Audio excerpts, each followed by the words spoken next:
गजाननं भूतगणाधिसेवितं कपितजम्बूफलचारुभूषणं उमासुतं शोकविनाशकारकं नमामि विघ्नेश्वरपादपङ्कजं। श्री गणेशाय नमः। अतः कार्तिक मातम्यम प्रारंभ थे। सूत जी ने कहा, जब देवर्षि श्रेष्ठ नारद श्री कृष्ण जी से विचार विमर्श करके अर्थात मंत्रणा करके चले गए, तब हर्ष से गदगद होकर सत्यभामा ने अपने पति श्री कृष्ण जी से कहा, हे स्वामीन, मैं धन्य हूँ, मेरा सफल जीवन धन्य है। मैं अपने को कृतकृत्य समझती हूँ। मेरे जन्मदाता वे माता पिता भी धन्य है, क्योंकि उन्होंने निसंदेह त्रिलोक के सुंदरी युक्त सत्यभामा को जन्म दिया है। इस सुंदरता का ही प्रभाव है कि मैं आपको 16,000 स्त्रियों के रहते हुए भी मैं आपको विशेष प्रिय हूँ। केवल इसी के लिए मैंने कल्प वृक्ष के साथ आदि पुरुष आपको विधि पूर्वक संकल्प कर नारद के लिए उस समय समर्पित कर दिया था। जब संसार के लोग कल्प वृक्ष का नाम तक नहीं जानते, वही कल्प वृक्ष उस समय मेरे आंगन में लगा हुआ था। हे मधुसूदन, तीनों लोक के स्वामी भगवान लक्ष्मीपति की मैं अतिशय प्रियतमा हूँ। इसलिए मैं आपसे कुछ पूछने की इच्छा करती हूँ। यदि आप मेरा प्रिय करना चाहते हैं तो मेरे प्रश्न का उत्तर विस्तार पूर्वक मुझसे कहिए, जिसे सुनकर मैं अपना कल्याण करूं। मुझे वह उपाय बताइए जिससे कल्प पर्यंत भी मेरा आपका वियोग कदापि न हो। सूत जी ने कहा कि इस प्रकार अपनी प्रियतमा सत्यभामा की बातें सुनकर श्री कृष्ण जी मंद मंद मुस्कुराने लगे। सत्यभामा का हाथ अपने हाथ में लेकर हास विलास के साथ कल्प वृक्ष के नीचे पहुंचे और उस स्थान से सब सेवकों को हटा दिया।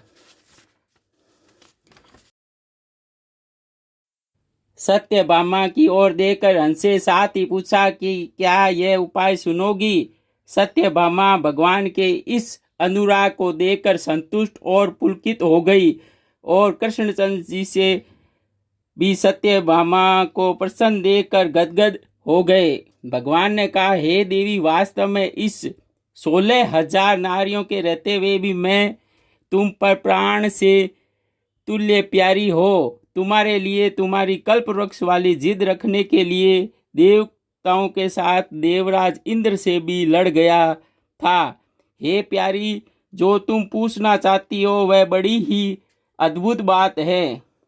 तुम्हें मैं जो किसी को न देने वाली बहुमूल्य वस्तु को भी दे देता हूँ, न करने वाला काम भी कर देता हूँ, छिपाने वाली बात भी कह देता हूँ, तो फिर मुझसे पूछने की आवश्यकता ही क्या थी। तुम्हारे मन में जो प्रश्न वो पूछो, मैं कहूँगा। सत्यभामा ने भगवान से कहा, हे नाथ, मैंने पूर्व जन्म में कौन सा दान, व्रत अथवा तपस्या की थी जिसके प्रभाव से मैं संसार में पैदा होकर भी संसार की बाधाओं से मुक्त हूँ और आपकी अर्धांगिनी हूँ। सर्वदा गरुड़ पर सवार करती हूँ। आपके साथ इंद्रादि देवताओं के यहाँ आपके साथ आ जा सकती हूँ। मैं यही पूछती हूँ कि मैंने उस जन्म में कौन सा शुभ कार्य किया है, पूर्व जन्म में कौन थी, मेरा कैसा स्वभाव था और मैं किसकी पुत्री थी। श्री कृष्ण जी ने कहा, हे प्रिय, तुम सावधान होकर सुनो। मैं तुम्हारे पूर्व जन्म की कथा कहता हूँ। उस जन्म में तुमने जिस पवित्र व्रत को किया था सो बताता हूँ। जबकि सतयुग का अंत हो रहा था, उस समय मायापुरी में एक अति गोत्र वाला देव शर्मा नामक ब्राह्मण निवास करता था। वह समस्त वेदों तथा वेदांगों का परंगत, अति पूजक, अग्निहोत्री तथा सूर्य नारायण का व्रत करता था। सर्वदा सूर्य की उपासना करने के कारण वह दूसरे सूर्य के भांति दीप्तिमान था। उसको वृद्धावस्था में गुणवती नाम की एक कन्या उत्पन्न हुई।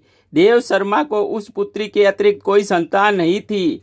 उसने अपनी पुत्री का विवाह अपने एक शिष्य चंद्र के साथ कर दिया। पुत्र विहीन देव शर्मा अपने शिष्य चंद्र को अपने पुत्र के समान मानते थे और जितेंद्रिय चंद्र भी देव शर्मा को अपने पिता के सदृश समझता था। एक दिन चंद्र और देव शर्मा दोनों कुश और समिधा लाने के लिए वन में गए और उधर घूमते घूमते हिमालय के समीप एक उपवन में पहुंच गए। तब तक उन्होंने एक विकराल राक्षस को अपनी ओर आते देखा। उसे देखकर ये दोनों भय से व्याकुल हो गए। शरीर के अंग शिथिल हो गए और वे भागने में असमर्थ हो गए।